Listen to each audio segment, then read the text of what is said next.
Thank you, Günther. You're recorded. I think its recording is on. Yes, it is. Hello, everyone. Good morning, good afternoon, and good night. So this is all around the world. It's like a magic science fiction meeting that I'm really enjoying the previous sessions, and I hope this part is going to be very fruitful as well, like the other previous ones. So before we start our session, I would like to also thank Paloma and Iman and Günther again for the organizing the part. I'm really enjoying and learning a lot of stuff from the beginning of my adventure, let's say 10 or something years. And today is also another good one. I'm really thankful for the presenters. And I would like to just start the panel.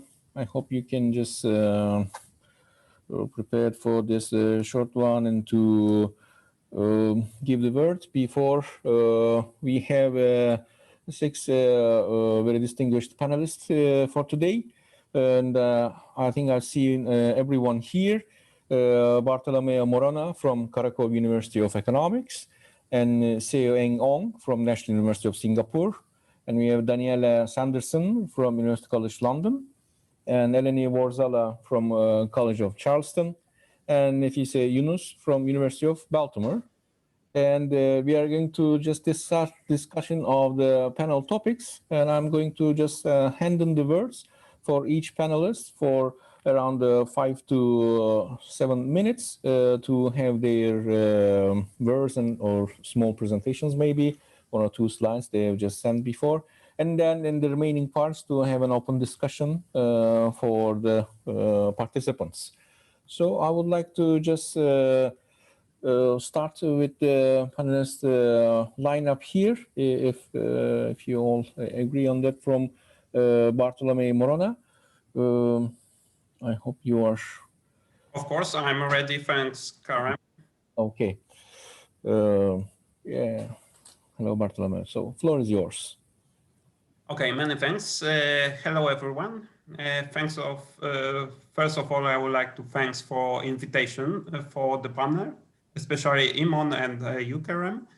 And when I received an invitation, I was starting to think what would be my contribution to this discussion and to this panel.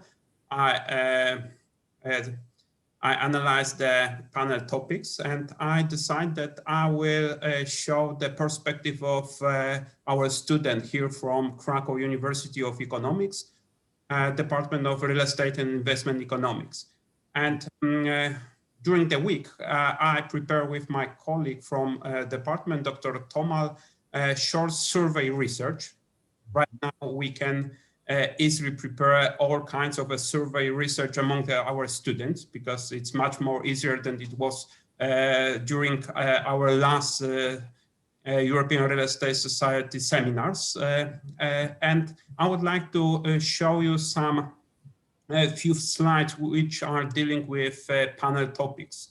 Okay, so may I share the short presentation? Is visible for you? Is okay? Yes. Okay, thanks. So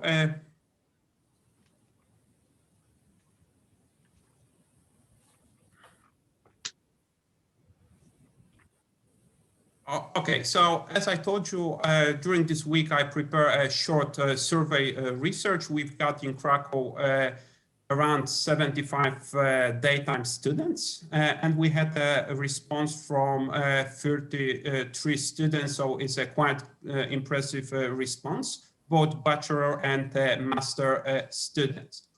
We asked them about their general opinion about the online learning here on Cracow University of Economics. But we divided on 2 pieces. First of all, we asked about the first semester. So start the beginning of pandemic and the beginning of remote learning around the world. And as you see, only 23% of students were satisfied. So next slide is their opinion about current semester starting in October. And as you see, there is a huge increase in this aspect. So I'm very happy to see such a result, because it means that we can teach, but we as a professor, as a faculty members, can also learn how to use modern techniques and all IT solutions. In this survey, we also asked about the program. Did the online classes and lectures deliver the necessary content? So most students agree or strongly agree with it. And then we also ask where I am here. Okay, should the use of online techniques be continued after returning to regular teaching? And despite of generally not the best opinion about the online teaching, the most students agree or strongly agree that some tools should stay with us, even if we move to a regular post-pandemic area. Okay, so and the last slides, because when I analyze the topics for these panels, there was about some models of online learning. Here on Cracow University, we've got mostly synchronous model, but students prefer the mixed, so some elements of asynchronous and synchronous model. So we should, I think, this is a good lesson for us, and maybe we should rethink it when we are preparing to the next semester starting in February. And in our survey, we had also two questions which are dealing with group working and which are dealing with flipped classroom. And what is important is the fact that generally speaking, students are, they like working in group, but there is one issue here. They prefer to set up the groups by own selves. Using a Zoom, because we have online classes using only the Zoom, we use these tools both on the classes, both on the lectures, workshops, so in all kinds of activities. But using a Zoom, we can have an opportunity to set up different groups in different classes. So every single classes, sometimes there is a new group, and students don't like it, but we as teachers like it very much, because this is a good opportunity to work in every classes in different environment with different programs and so on and so on. But it was very interesting results from my perspective. And also the question about the flipped classrooms. Of course, we had a lot of response. It was 55 response. I could hear the one, which is a significant one. The classes are often from morning to evening, and people have jobs outside the study. There is often no time to study them. So this is one of many response for flipped classroom. And we hear it many times during the first session, panel session, and during a lot of presentation today. So this is my first idea and my first input to the discussion. Okay, Kerem? Okay, a wonderful timing. Great. Okay. We have. Thank you very much. Stop sharing. Yeah, please. Now we can continue with Seow and Young from National University of Singapore to have his comments. If you would like to presentation of the slides, if you may. Sure. Thank you very much, Kerem. Yeah, actually, I thought maybe I'll just focus on the flipped classroom. Earlier session, I had a short presentation to where I talked about flipped classroom. So, well, for the benefit of those who are not here, perhaps I would just quickly share them if you don't mind. So yeah, so I guess everybody in the room knows what's. Can everybody see this my slides? No. Oh dear, just a minute. Okay. Right, better now? Can you see now? Yes. Okay, so I guess everybody in the room knows what flipped class. So I won't spend too much time talking about what flipped class is. Like the previous speaker, for the students' perspective, a flipped class actually means a lot more time for them because they really need to watch a video or read up material, come to class, have discussion, and after that, maybe some assignment or homework or reflection. But by the same token, in my experience, because I did use flipped classes extensively this past semester, is that on the part of the instructors, we also spend a lot more time working on a flipped classroom. So of course, there are advantages and disadvantages. To me, I guess putting more time is not really a big problem because it really, some of the videos that we use, we can actually recycle for other modules. So for instance, this is what I did this past semester, where I actually pre-recorded my lectures. And of course, the good thing about using video so that you can actually make it a bit more visually engaging using nice images and so forth. But what I also found was that for the students' perspective, although there's always this complaint that it takes a lot more time, is that when they actually watch the video online, they could actually fast forward it. I mean, they can play at twice the speed. All right, I don't know what other speed can play at, but at least can play at least twice the speed. And that actually 30 minutes sort of a video they could actually do in 15 minutes. So I guess from my perspective, they're actually having a sort of both ways. They can actually play at a normal speed or fast speed. So it is true that these flipped classes requires more time on the part of the students, but I think it's manageable. All right. The other good thing is that in NUS we have a virtual platform, IT platform that enables us to actually track the number of downloads and number of views by the different type of videos. So for this example of how we can actually see what's happening, just for the sake of completeness, right? All these videos, all my videos are taught in the first half of semester, but during the second half of semester, just before the exam, right, all the pickups suddenly, the watch rates and the viewership all suddenly went up just because they're preparing for the exam. It so tells me that not everybody watches all the videos as they ought to. That is fine. So in my experience, therefore, flipped classes to my view, it is a bit more time. It enhances learning in my view, right? So there are positive and negatives. So my take is that we do what we could to enhance their learning, but due to other factors such as work commitment and so forth, and they can't do it, I think that can be helped. So just by way of sort of the last sort of anecdotal evidence, I taught 2 classes this past semester. One is the undergraduate class, and one is the master's class. In the master's class, almost all of them are full-time professionals, right, who are holding a full-time job. And then for both classes, I used the flipped class method. I had no complaints, right, from my master's students.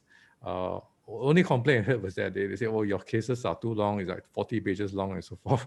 But that's fine. There are other cases which are much shorter.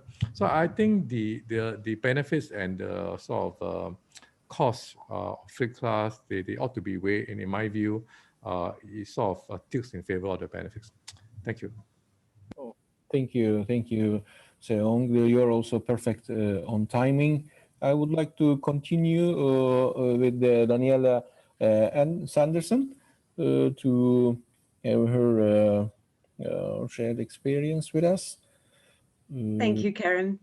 I did prepare a couple of slides, but they were basically just to show Kerem what I was going to cover. So I won't actually use those slides, but I called them lessons learned ? And I'm going to talk a little bit about what I've learned as a result of this term's teaching. And also the question mark relates to the extent to which the students may or may not have had as good an experience as in previous years, the student engagement issues and so on. So for those of you that don't know me, I started my PhD at the age of 50, graduating 4.5 years ago, got my lectureship at UCL, and this time I've been teaching real estate development and real estate management. For any of you that haven't yet been teaching online, but will be doing so next term, you're probably in a better position because you'll have got used to using Zoom or Teams or whatever for meetings. When I started teaching in September, I was fairly unfamiliar with the platforms. So the way that I worked, from July, I started preparing pre-recording some lectures using Echo 360, various lecture casts. And we had a training course for us on putting together blended learning, flipped classrooms, these sorts of things. And the students themselves could access this training material to make sure that they were getting the best out of the teaching. I found, though, that with the pre-recordings, there were some issues. The students weren't quite sure, should they be watching these lectures before or after the live synchronous sessions? I also found that they were somewhat overwhelmed with the amount of sort of correspondence we had with them. They appreciated that we were trying very hard, possibly too hard, and the volume of communication really did cause them some problems. I decided after the first few weeks actually to make my synchronous sessions more of, say, 20 minutes of me giving a short lecture, and then typically breakout rooms where after they discussed in groups, they would come back and feedback, to the main room, the findings from the discussion, and I would join the various breakout rooms. One of the things I did at the start was to rehearse to make sure I knew how to use the equipment, the sharing screen and the lessons one has to learn, like not having sensitive material on your desktop, the sort of confusion one can get. And I've got a little anecdote here. I don't know whether any of you attended the Planning Research Conference in London, not physically in London, but online, held at UCL at the start of September. But one of my colleagues was absolutely determined not to do the usual, can everyone see my screen? And it was only when people complimented him on his ability to just present with no notes, no slides, etc. afterwards that he realized that no, he hadn't managed to share his screen successfully. I found that by having a lesson plan with the first item on it saying switch recording on was quite helpful. So I'd work through my, my physical lesson plan. There were some other screen share issues, and only 2 days ago, I encountered a problem where I have a postgraduate teaching assistant and she was co-host. Somehow, inadvertently, she'd managed to switch me off so I no longer had hosting abilities, and all my students were in breakout rooms and I was in the main room with no ability to do anything, no ability to get them back or to drop into their rooms, and that was a bit awkward. Fortunately, when I emailed her, she was able to realize and grant me the hosting rights again. I found with guest speakers, that did work well. As some of the speakers in earlier sessions have alluded to, you do need to make sure that they have the same technology and so on. And one wasn't allowed to use Zoom from his company rules, and so he was using Teams and that sort of thing. So there were a few issues with that, but the key issue was making sure that the user authentication was switched off. I did have one issue where a guest speaker wasn't actually able to join the meeting because he didn't have the authentication rights for UCL. In terms of the students' perspective, I think they were reluctant to turn their videos on, which was a shame. I did try to persuade them to, and the very keen ones would, but it's useful to have their video on for you to check, how well they're receiving the information and how well they're participating. But certainly giving them tasks to submit, some of which were formative with feedback, some were summative, and others were simply, they just had to do it to demonstrate that they were engaging and participating, and then making use of the feedback mechanisms in the way that we just saw in the previous presentation. We can check on Moodle to what extent they've looked at the various resources. And then active learning methods like quizzes, debates, making sure that each student actually says something I did find useful. And one of the things that worked perhaps better than I'd anticipated, one of their summative assessments was a group presentation. And normally I would actually do that in class, and we'd all give feedback to all the students, they'd all see each other's. This time they did manage to upload them, and my postgraduate teaching assistant and I marked them, gave them feedback. So it worked very well, but was much more time consuming from my perspective.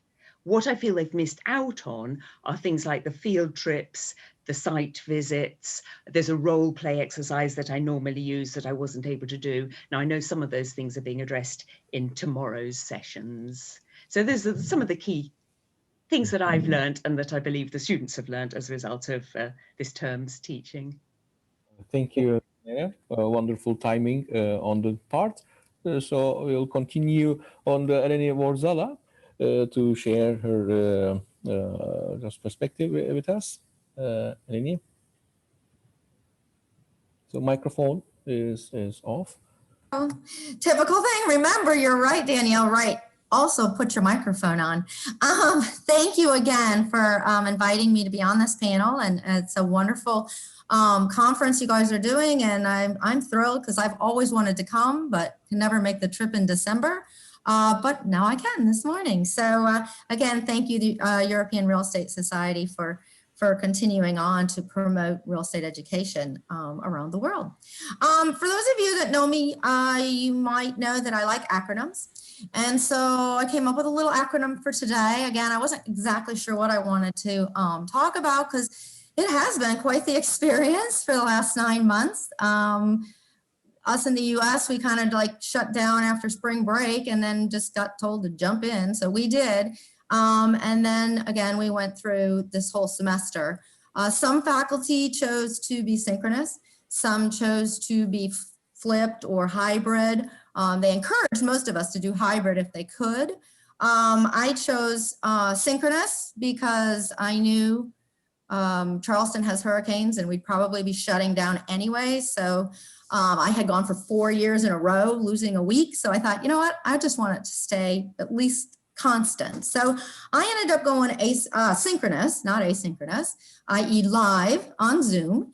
And my acronym is ALIVE. And the reason is I think it brought my teaching alive.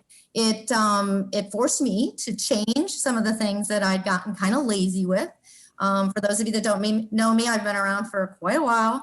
I think I'm about 30 years out now. Jim was right before me at Wisconsin, yeah, so anyway, so my ALIVE, let's start with the A. The A was active. Again, it activated myself, but it also activated the students. They really had to step up, particularly when we went middle of the semester. They realized that they had to jump in and figure this out, and so did I. So we got active, and I had always thought and always said, somebody wanted me to do online 10 years ago, and I said, there is no way you can teach real estate online. Well, you can, and I personally think, it, at least my perspective, I'll find out next week about my comments from my students, but in my perspective, I thought this semester went pretty well. So it activated us. I was very lucky, and my heart goes out to any of you in this audience and around the world that have young children and are trying to Zoom in from your house with your spouse working there. And I was very, very lucky. Again, I made the choice. I stayed up we had a second home. I stayed up there. It was a big house, two of us there, 2 different floors we were on. So we were both teaching, but I was very, very lucky from that perspective. And I hope any of you that are in administration on this line, you will give the junior faculty, a lot more time to get their, what together, because it would be very difficult.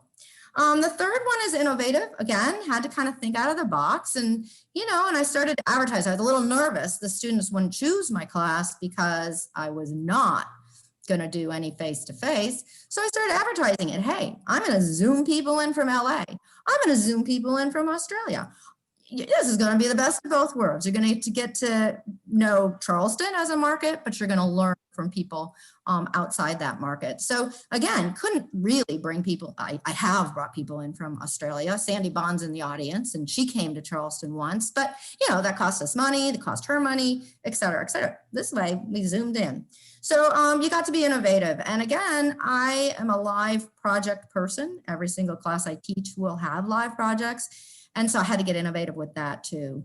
And, I had an assistant, and he videoed the site, and we posted that. We came up with creative ways to make sure the students understood the projects. The next one is variety.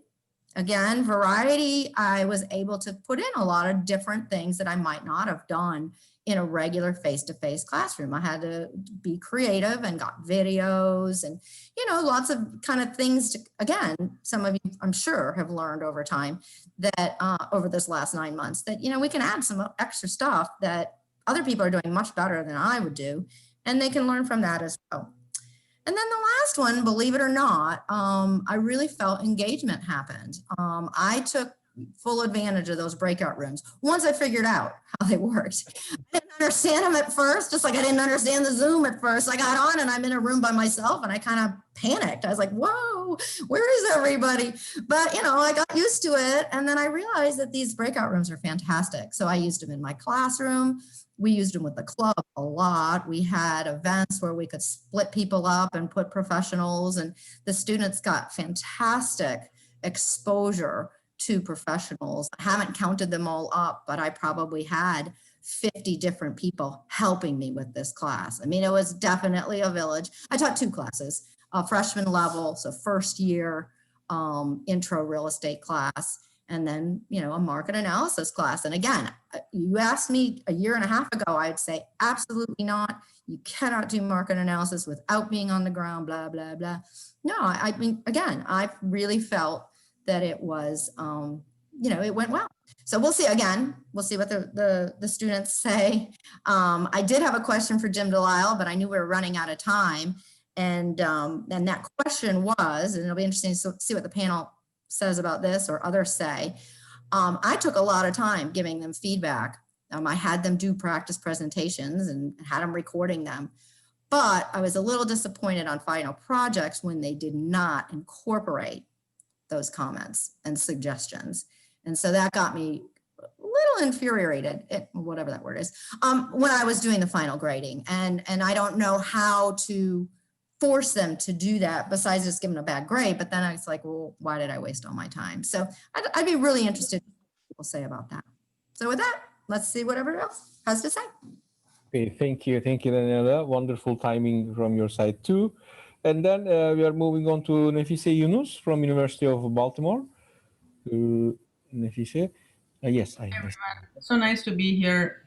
Hello. Is my sound all right? Can everybody hear me well? Yeah. All right, great. So I'm Nafeesa Yunus. I'm from the University of Baltimore. And thank you so much for having me, by the way. It's so nice. As Elaine was saying, we don't really have to travel anywhere. We can just sit at the comfort of our home and present. So I made a slide, but a lot of you already covered a lot of things, and so I'm just going to talk about my general experiences with online teaching. So the first slide I have is actual experiences of module delivery. So I'm going to go over, very briefly, my experience with synchronous and asynchronous, because I taught both. I taught in Zoom and I also taught fully online. So overall, I would say my experience with online teaching has been fairly good so far, and that's primarily because I've already had experience with online teaching for a while. I've been teaching finance and real estate classes online, but this is the first time I taught real estate finance on the web, fully online, asynchronous. So general experience with synchronous. Well, in the synchronous classes, we would meet once a week for 2.5 hours via Zoom. At the beginning, it was kind of hard to keep up with the intricacies of the Zoom. Others were saying who has their hands up. keeping track of that, who has messages in the chat and things of that sort. And I also had a couple of hiccups. I would get disconnected at the beginning. I would get disconnected a couple of times. My students would get disconnected a couple of times. But after a week or so, things just became smoother. Preparation, I mean, I thought that, well, I'll be sitting at my home and I don't have to worry about parking or anything like that, but it took much longer to prepare. Again, sharing screens, should I share half of the screen or full screen, things of that sort, it took longer than I expected. Attendance in my Zoom sessions were really good. I had 90 to 100% attendance. Students who were enrolled in my synchronous sessions, it seemed like they wanted the interaction. They signed up because they wanted to be with their peers. They wanted to interact with their instructor and participate in general. Content delivery. I tried my best to replicate the classroom atmosphere, but that's never easy. I requested everyone to turn their cameras on if possible in order to give the class a more classroom type atmosphere.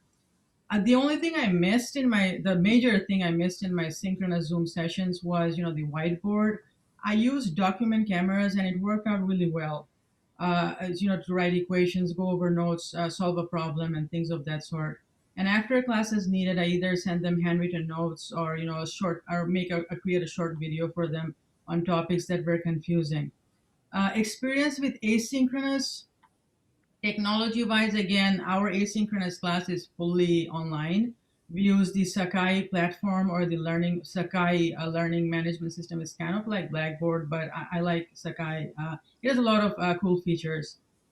For Sakai, a week ahead of time, I told them, well, you need to get used to the interface. You need to know how to download files, look in the files directory and stuff like that.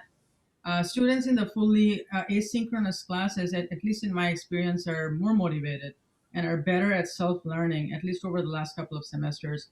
They would normally ask me fewer questions, send me less emails, but then again, I had no idea for some time, well, are they really getting the stuff or not? Because again, it was the first time I was teaching real estate finance online. I think content delivery-wise, I think it went well. But in comparison to my regular face-to-face classes, because this is what I teach regularly, almost every year, either real estate finance or investment, I have to send a descriptive email at the beginning of each week and sometimes in the middle, telling them, well, this is what you need to learn, and this is what you need to know by the end of the week. I also assigned a little bit more assignments than I do in my regular face-to-face classes, since it was important for me to assess what they were learning and whether they were really getting what I'm teaching them. I was also a little bit more flexible. So, in my face-to-face class, I normally tell them, well, try to get a financial calculator. It's going to make your life a little easier. Or, solve the problems using equations, but I let them use Excel, to solve mortgage mechanic problems, create pro formas, calculate effective borrowing costs and things of that sort. The second slide I have was mixed delivery modes combining asynchronous and synchronous learning. Again, as I was saying, we have either synchronous where we meet online, via Zoom for a couple of hours every week, or we have fully online. But I think, I try to combine both of them. We have a hybrid way of teaching as well, but I haven't taught hybrid yet. But in the synchronous, I would send them videos or lecture notes, and and then we have the Learn Smart in Connect. I would tell them, well, in my finance classes, I would tell them, well, you need to do that asynchronously. Go over the Learn Smart tool and do your ungraded assignments in Connect. That was the asynchronous component in my synchronous class. All the exams, all the quizzes, and all the assignments are also proctored online via either Connect or Sakai or My Finance Lab. Asynchronous, it was hard, but I tried to incorporate some sort of a synchronous component by having Zoom office hours. I had about 10 hours of Zoom office hours in a week. And you're like, what, 10 hours of Zoom office hours? The good news is that most of the time I would just sit there and do my own work. Seriously, I'm just sitting there. But I had the 10 hours and students knew that if they wanted me, they would find me there. I told them, well, you need to let me know 24 hours in advance so I know, well, I'm also just like you guys. I'm also, doing this and that. So I might not be on my desk, but that just made them feel a little bit more comfortable that, okay, my instructor is there for 10 hours, although, I didn't really have a whole lot of people showing up. Performance-wise, it was hard again to evaluate how the students were doing, but they did pretty well overall. For my real estate finance students, I gave them an appraisal project that's due on the 22nd. It's not like an 80-page formal appraisal, but they're going to use the sales comparison approach and the income approach to valuation and appraise the value of either their home or their parents' home or some other home of their choice. So it's just applying some of the techniques for appraisal, but not the actual appraisal report. I haven't had a chance to look at it, but I hope that it went well. I saw a couple of samples. Flipped classrooms. I think Professor Ong went a lot about it. What I have done is in my synchronous classes, I give students materials or videos before class, and I tell them, well, watch them and we'll discuss it during class. But participation varies. Sometimes a whole lot of kids will talk. Otherwise, most of them won't even watch the video. In the future, my plan is to send them video recordings and either have a group discussion or a quiz at the beginning of the class. Fortunately for me, I have a lot of videos from my in-class sessions, so I take myself over the years. So I have whole class sessions. So all I need to do is sit down, tweak them, splice them, and then put them online, and then have either a full-blown discussion or group discussion, or have a quiz at the beginning to see what sort of prerequisite knowledge they have, and what do I need to focus on versus what do I not really need to focus on a whole lot. Preparing students for online learning. Let me see. I have, start early for both my synchronous and asynchronous classes. I email the syllabus at least a week before classes. I tell them that, well, you should spend at least 10 hours a week in finance and real estate and to be mentally prepared for that. In the syllabus, I have links where they can learn how to use Zoom, Sakai, Connect, My Finance Lab. And I tell them that make sure that you're acquainted with all this before class starts. For my synchronous class, I have netiquettes where I tell them what I expect from them in an online environment. How they should interact with me, how they should interact with their peers, how they should use the chat feature, what sort of background is permissible, what to expect if I lose connection, and etc. And our university, fortunately, has a lot of online tutorials. They have, live Zoom sessions, and I tell them, well, you should take advantage of that. Technology-wise, obviously, they should have a working computer with mic and everything else working. A group working is, not as easy as I had in my face-to-face classes, especially because it's hard to really know who's participating and how much. And I've seen from my experience that, a lot of students don't really like being assigned to random group members.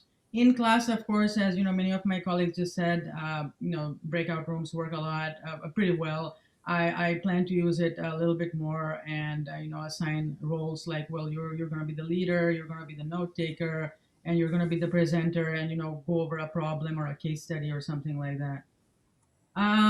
Let me see. The last thing I have are some online teaching tips. I know all of you are experts, but there are a couple, who seemed like they were not experts, and so I have a couple of online tips. Their introduction, it's very. I can't really emphasize this enough. Always start early for any online class. Okay? Start very early. I myself make a video presentation of the syllabus for my asynchronous classes. So I'll go over the syllabus. I'll introduce myself so that they see me, or at least they can hear me. And I read about the requirements and expectation of each of my classes. Attendance policy, clear grading criteria, policy on late submissions, contact and response time, netiquettes, and etc. should be explicitly stated in the syllabus. And again, I send it a week before classes. I then sometimes assign a syllabus quiz where I ask about the different aspects of the syllabus to evaluate whether they really read the syllabus or not. Be prepared that you're going to spend more time teaching online than you did face-to-face, because again, there are just too many things involved. Expect a lot of emails and try your best to respond within a 24-hour window. I mean, I got so many emails this semester that it was just unbelievable, and I tried my best to cope up with it. Some students require individual attention, especially those who are underperforming, and it's important to reach out to these underperforming students in a timely manner. Send reminder emails when possible. I have grading students in online courses require timely and quick grading feedback. It's also very important to be flexible, in terms of deadlines, missing work, etc. Technology, keep it simple. I've kept it simple. I just, I have the Zoom and I have a document camera and that's it. And I think it worked pretty well. We have 7-week courses. I looked at my evaluations for the first 7 weeks. It was pretty good. So I was happy, and I need to see how the next 7-week went, but I'm pretty optimistic. So keep it simple. It's important to make sure that students, again, know what the technological requirements are before classes start. Keep your learning management system organized. Okay, so it shouldn't look cluttered. It should be easily navigatable.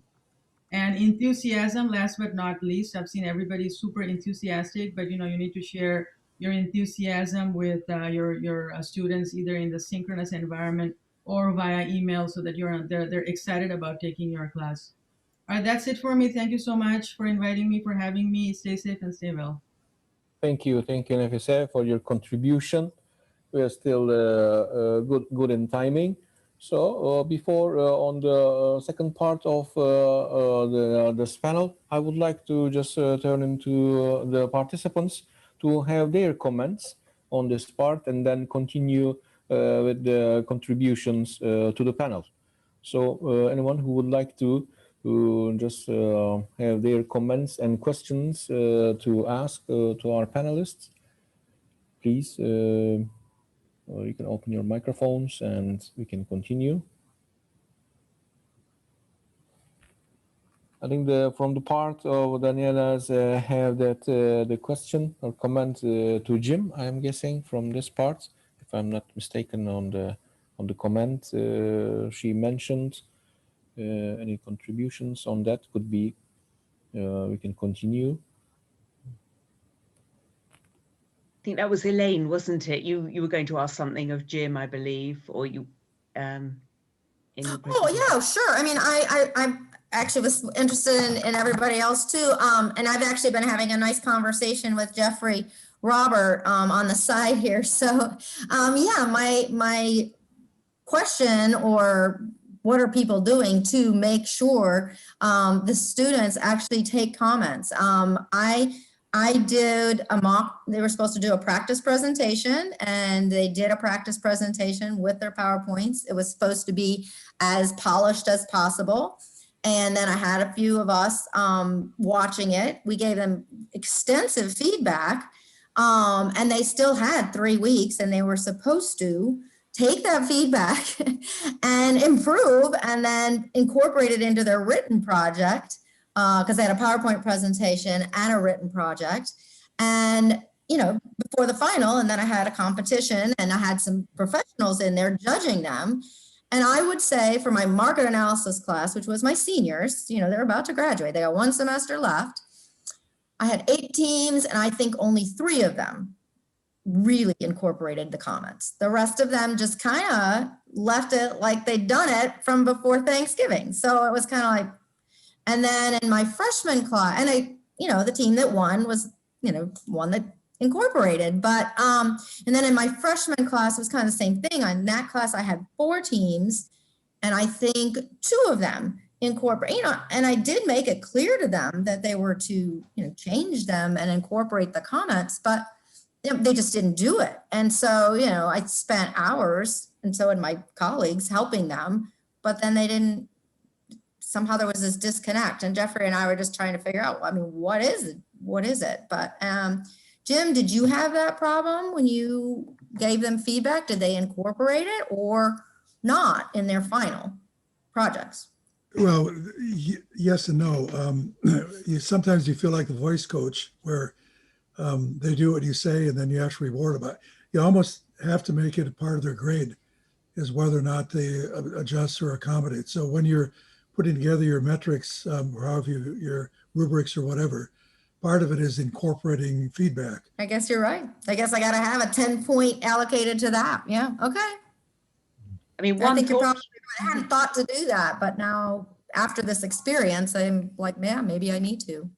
I was just thinking, is it possible that they are sort of somewhat overwhelmed and overburdened by lots of other modules at the same time, and getting together in a group in their own time, in different time zones or whatever, can actually be quite time consuming. And maybe it was just, you know, they've got so many things to try to incorporate that they perhaps didn't judge it of sufficient. But I gave them class time. I mean, I actually literally, they were working sessions that they had. So, I mean, they should have been available and they should have been in their rooms working, but yeah. But I like your idea, Jim. I'll just make it an extra, you know, 10 points or something. Yeah, another thing I did, since they were skipping parts that I thought were important, I just put together a template in Word with a hyperlink table of contents and made sure they covered all the major issues. That way there's no excuse for skipping components. That sounds wonderful. I'd be interested to have the panelists' perspectives on their students' experience in terms of time spent, because we've heard, and I think it's pretty well established, that professors have a more daunting and resource-intensive, demanding role. How are you finding the experiences of your students as far as how much time they actually are spending, and then how much should they be spending given what's being done as far as this type of delivery? Thank you, Stefan. Who would like to take the first part on this? So maybe Bartłomiej, yeah. Thanks, Kerem. So I can share with the results of my research. So the perspective of students is that they are overloaded. And I think that the good example is even this panel. We start this panel just a few seconds after the session which provide Professor Günther Meyer. So in regular classes and in a regular world, we've got some break. We can be late, sometimes 5 minutes and 10 minutes to talk, to have a time to, open our laptop, to use some cables and so on and so on. That's why I receive feedback for flipped classes that they got so much, because we've got the model. I think that the hybrid model is much better, but in our university, we've got synchronous model from the morning to the evening, all the classes, all the lectures, and they are very, very tired. So why we implement it? I think this is a matter of control and supervision, because from the perspective of introduction supervision, this is very easily, because all teacher got links, you've got the schedule, you've got the links to Zoom, and I, as a head of the department or dean or some other faculty member could have a control. During the first semester from April to July, it was sometimes a problem with it. So maybe this is response for this not good experience from our first online experience. Thank you very much. Thank you, Bartłomiej. Professor Ong, would you like to? Okay, so to respond quickly to Steven's point, my 2 modules, which I taught this past semester, they are all flipped classes. As I mentioned before, the students found that they spend more time on the flipped classes, for sure. So. Okay, thank you. Thank you very much. Shall I come in? What we did, normally we have an attendance requirement where students have to attend at least 70% of the lectures in order to pass the module. We've dispensed with that.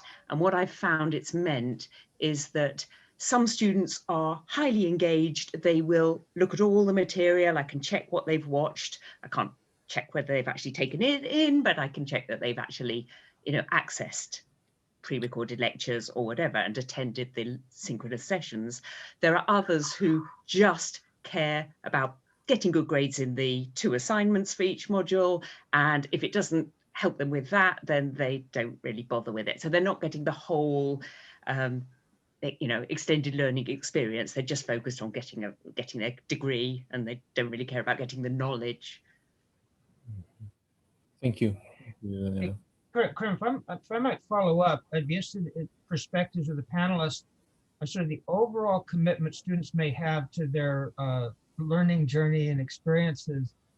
Research that I've looked at show there's been a meaningful decline in terms of student engagement, resource commitment to the learning process, and where some years ago it was in the higher 30s. If you could analogize being a student is equivalent to a job, and some people talk about a 40-hour week, although I think most of us involved in this, I think that's maybe first 3 days of the week. In terms of the research shows it's getting down into the mid-lower 20s as far as U.S. undergraduates as to how much they're actually spending in school activity in terms of going to classes, homework, study groups, and all of that. And with these technologies, individuals have a great deal more agency and autonomy as to what degree of commitment they want to do. And we heard other presentations saying, well, they were sort of there on the screen, but it was a zombie presence. They weren't really interacting and doing much, and there are all kinds of workarounds. So I'd just be curious as to what perspective people have as to student commitment and research. How much are they actually putting in? And then what does this mean for the learning that's coming out of it, particularly following up with Danielle's comments that, well, they finesse and game the system to get the grade, but they miss a whole lot of other things. And so what does that mean? And broader, are the students coming out of this several years, are they going to be as well prepared as somebody might have been earlier or better prepared? So I'd love to get the panelists' insights on those points. Okay. Stephen, I'll take that one a little bit. In terms of, I actually feel these students this semester, even though they didn't listen to my comments, they still did a good job. So I actually was very impressed and surprised. So I've been telling you, I mean, my first set of assignments out of these two classes was the best in my career teaching. And I always use the same 5 attributes analysis first assignment in every class I teach because they don't go to Wisconsin. So Jim will know what I'm talking about. So I found them really good. Now, the question mark that I'm worried about, because a lot of my colleagues found, and they were doing more of the synchronous stuff, and they were doing more of the hybrid where, half the kids were in the room, half the kids weren't, the professor was standing in the front and they couldn't see the professor. They're picking up bad habits, and I'm worried about that. They're picking up habits where, they need all the direction. They can't think for themselves as far as, if you don't tell them 5 times, they expect you to remind them and because we all kind of went overboard trying, because we got the message from our administration, be nice to them, keep them happy, blah, blah. So I'm worried about that. And like, I had a kid show up for the final presentation in the car, it was their final exam, final presentation group, and she shows up in a car to do her final presentation that was supposed to be professional. So, I mean, I'm worried that the students are getting some bad habits, but I think they have a lot more time because they don't have frat parties to go to. They don't have jobs. Most of them aren't working. They're sitting, particularly the freshmen, sitting in their dorms room, bored out of their gourd. And so they're really working. They're doing the stuff. At least I found that mine were. So that's also the problem, very, very in common. So Günther, do you have one comment, I'm guessing? Yeah, I have a question. Well, as an example, deteriorating attention span, I can't remember who really talked about this from the panel, but you talked about different ways of presenting the same material, so different styles. And I was wondering whether you experienced any mechanisms of self-selection of the students who rather chose one or the other, or said differently, from an economic point of view, if we can offer students different styles of delivery of the material, shouldn't that improve the overall quality of the delivery? Because we get closer to their styles of learning if we can make that match. Okay, thank you. It's a great question. Who would like to? We can start commenting or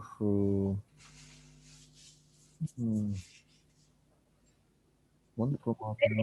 Can I add something to that, also to the previous points regarding the delivery style and the learning outcome and how they engage and so on, and about also the grading to make them work. And I wonder, in the meantime, I think I tried it all, like with points here and doing this and so on. And I think in the meantime, I'm getting somehow more relaxed. What I do is to have different delivery styles. So I offer an interactive lesson or lecture. It's not a real lecture. Some part of it is lecture, some part is interaction. I give them reading, I give them videos and so on.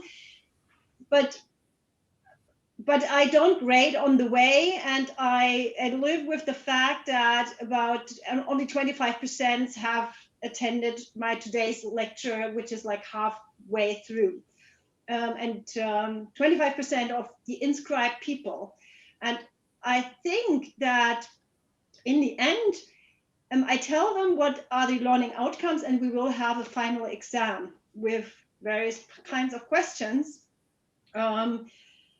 And I think, like, if they learn, if they choose how they learn, I tell them what they need to know at the end, what they need to be able to do. And when they pick how they do that or whether they do that. And if they are not reaching the goals, then they will fail or get a bad grade.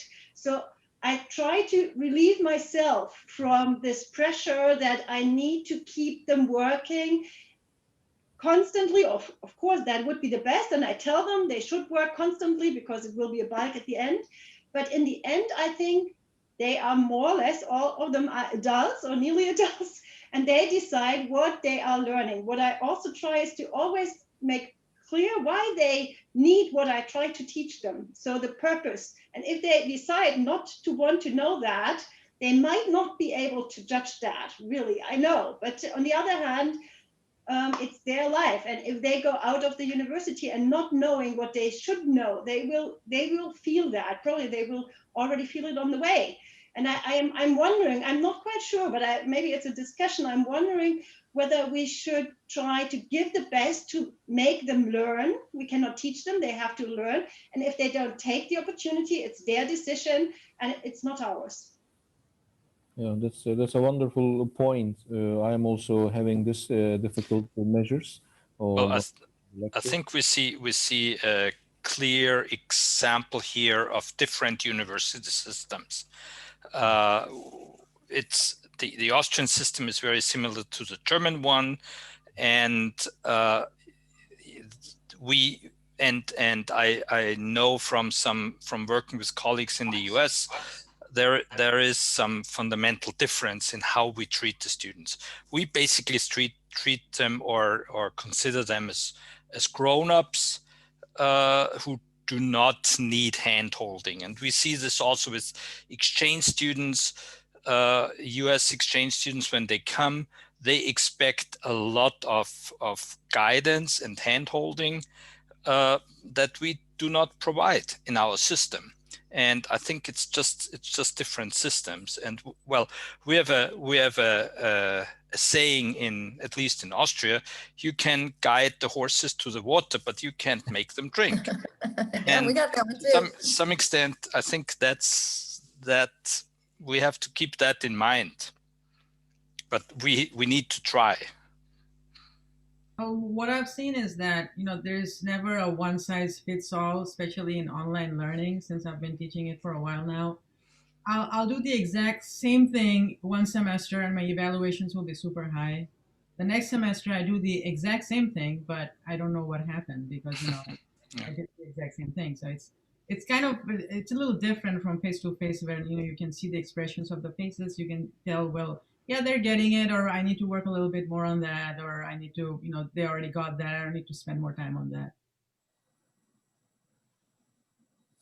Okay, thank you very much, Nafeesa, for your comments too.